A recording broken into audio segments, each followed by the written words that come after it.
السلام علیکم ورحمۃ اللہ تعالی وبرکاتہ۔ نورانی تعلیم حصہ دوم کا یہ ہمارا پارٹ نمبر 10 ہے اور یہ اردو سیکھنے کا ہمارا پارٹ نمبر 48 ہے۔ یہ جو اردو ہے سوال جواب یعنی دینیات کے تعلق سے ہے، تو یہاں تک ہم پڑھ لیے ہیں۔ اب اس کے بعد ہم تشہد پڑھیں گے، نماز کا بیان چل رہا ہے۔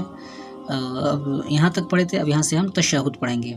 تشہد کو میں آلریڈی ہجے وغیرہ دوسری ویڈیو میں کرا چکا ہوں، چاہیں تو وہاں جا کر اس کو ہجے کر سکتے ہیں، اور آپ جانتے ہیں تو اس کو رواں پڑھ لیجیے۔ التحیات للہ والصلوات والطیبات السلام علیک ایھا النبی ورحمۃ اللہ وبرکاتہ، السلام علینا وعلی عباد اللہ الصالحین، اشہد اللہ الہ الا اللہ واشہد ان محمدا عبدہ ورسولہ۔ اس کے بعد درود ابراہیم پڑھنا، اس کو ہم درود شریف، اس درود کو درود ابراہیم بولتے ہیں۔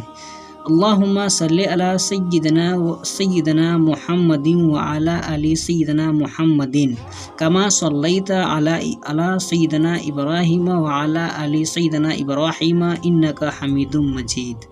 اللہم بارک علی سیدنا محمد وعلی آل سیدنا محمد کما بارکت علی سیدنا ابراہیم وعلی آل سیدنا ابراہیم انک حمید مجید۔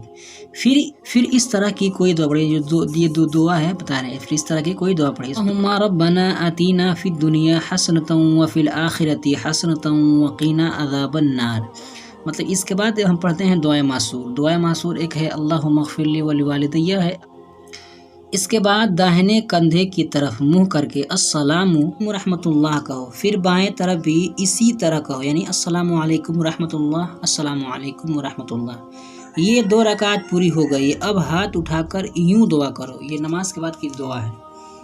نماز کے بعد کی دعا اللہم انت السلام ومنک السلام والیک یرجع السلام فحینا ربنا بالسلام وادخلنا دار السلام وتبارکت ربنا وتعالیت یا ذا الجلال والاکرام۔ اس دعا سے فارغ ہو کر دونوں ہاتھ منہ پر پھیر لو، جیسے ہم دعا مانگتے ہیں تو جیسا ہاتھ منہ پر پھیر لیتے ہیں وہی بتا رہے ہیں۔